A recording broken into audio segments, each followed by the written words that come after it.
Good morning children. आज हम लोग हिंदी व्याकरण से पाठ 2 वर्ण विचार पढ़ेंगे। पहले हम लोग समझेंगे जो वर्ण क्या है। मुख से निकलने वाली ध्वनियाँ ही वर्णों के रूप में जानी जाती है। जैसे हम बोले भालू, ठीक है। यहाँ देखिए भालू का चित्र है। भालू, इसको हम तोड़ के क्या लिखे हैं? भ आ ल बड़ी। तो 4 ध्वनियाँ हुई। इन चारों ध्वनियों के और टुकड़े नहीं हो सकते। तो कहने का है यह जो ध्वनि है, इनका जो लिखित रूप है, इसी को हम वर्ण या अक्षर कहते हैं। लिखित रूप मतलब जिससे भ ध्वनि का लिखित रूप भ इस तरह है, आ ध्वनि का लिखित रूप इस तरह है। ठीक है बच्चों। अर्थात हम इसे ऐसे कहेंगे कि जिन ध्वनि के टुकड़े नहीं किए जा सकते उसे हम वर्ण या अक्षर कहते हैं। अब आएंगे हम वर्ण के 2 भेद होते हैं, स्वर और व्यंजन। ठीक है। स्वर में क्या सब आते हैं? अ, आ, छोटी, बड़ी, छोटा ऊ, बड़ा ऊ, री, ए, ऐ, ओ, औ। ये 11 स्वर वर्ण। जिन वर्णों का उच्चारण बिना किसी अन्य वर्ण की सहायता से होता है उन्हें स्वर वर्ण कहते हैं।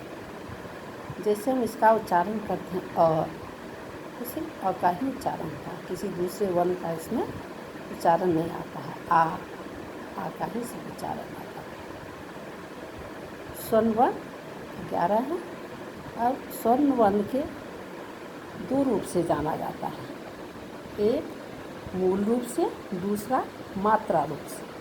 मूल रूप से हो गया अ से, जैसे अनार, KG 2 में पढ़े, KG 1 में पढ़े होंगे। आ से आम, ई से इमली। इस तरह से इन वर्णों से शब्द जो बनते हैं उसको मूल रूप से कहते हैं। और मात्रा रूप से हो गया जैसे अ का कोई मात्रा नहीं होता है, आ का मात्रा जैसे होता है। हम आ का मात्रा जानते हैं, ई की मात्रा जानते हैं, बड़ी की मात्रा जानते हैं, ऊ का ई की मात्रा तक हम लोग पढ़ते हैं, ओ की मात्रा तक पढ़ते हैं।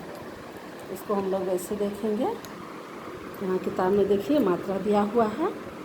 तो आ का मात्रा हम लोग ऐसे लाइन देते हैं इसे, ठीक है। ये लाइन दे करके बड़ी की मात्रा करते हैं। तो ये हो गया मात्रा रूप में।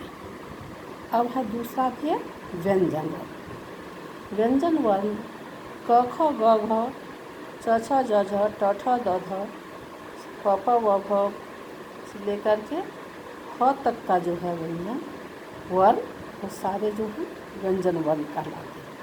ये क से लेकर के ह तक का 33 है। अर्थात जिन वर्णों का उच्चारण स्वरों की सहायता से होता है उसे व्यंजन वर्ण कहते हैं। ये सारे व्यंजन वर्ण में अ स्वर छिपा रहता है। जैसे क बोलते हैं, क के साथ अ का भी उच्चारण होता है। मतलब व्यंजन वर्ण जो है स्वर की सहायता से बोले जाते हैं। अब इसको हम लोग जो है स्वर वर्ण और व्यंजन वर्ण मिला करके जो माला बनता है उसको हम लोग कहते हैं वर्णमाला। मतलब वर्णों के क्रमबद्ध समूह को वर्णमाला कहते हैं। क्या बच्चों? अब इसके अलावा हम लोग निकालेंगे। यहाँ देखिए दिया हुआ है मूल रूप अ से अनार, आ से आम, ई से इमली, सारे स्वर से शब्द दिए हुए हैं। इसको पढ़ लीजिएगा। अब स्वर के चिन्ह मात्रा रूप में देख लीजिए। अ का कोई मात्रा नहीं होता है, आ का मात्रा है, ई का मात्रा और ओ तक सबका मात्रा दिया हुआ है। आप लोग इसको KG 2 1 में पढ़ चुकी हैं। अब है व्यंजन वर्ण। क से ह तक व्यंजन वर्ण आप चुके हैं। ये 33 है। वर्णों के समूह को वर्णमाला कहते हैं। अब ह के अलावा कौन है? वन अक्षत्र ज्ञ, ये संयुक्त व्यंजन है। तो संयुक्त व्यंजन जो है दो वर्णों के मेल से बनते हैं, जैसे क श अ मिल के अक्षर, त र अ मिल के त्र, ज य और अ मिल के ज्ञ, तालव्य श र और अ मिल करके स्र। ठीक है। और अंग और अह जो है यह अयोगवाह कहलाता है। यह न स्वर है और न व्यंजन। अंग को अनुस्वार की मात्रा कहते हैं, इसको ऐसे लिखते हैं कंस, रंग, जंग, पंग। अह जो है इसको विसर्ग कहते हैं, इसकी मात्रा चिन्ह ऐसा है। अ में चंद्रबिंदु, जैसे इसे अनुनासिक या चंद्रबिंदु कहते हैं। इसका उच्चारण जैसे हंस, गांव, बाँस, छाँव ऐसे होता है। हलंत जो नीचे में रहता है, ये जो है लट्टू, कद्दू, बुद्धू आदि जैसे उसमें हलंत नीचे दिया हुआ रहता है। और र और ढ का प्रयोग जो है ये शब्दों के शुरू में नहीं होता है, इसको हम अतिरिक्त व्यंजन कहते हैं। ठीक है बच्चों। र में छोटी की मात्रा लगता है तो वह नीचे नहीं लग करके बीच में लगता है। इसी तरह र में बड़ी यू की जो मात्रा लगता है वह र के बीच में लगता है। ठीक है बच्चों, इसे आप लोग व्याकरण किताब से एक बार पढ़ लीजिएगा और इसके अभ्यास के प्रश्न मैं भेज दी हूँ मैसेज में। बाकी इधर कुछ प्रश्न है उसको हम लोग देख लेते हैं। स्वरों की संख्या कितनी है?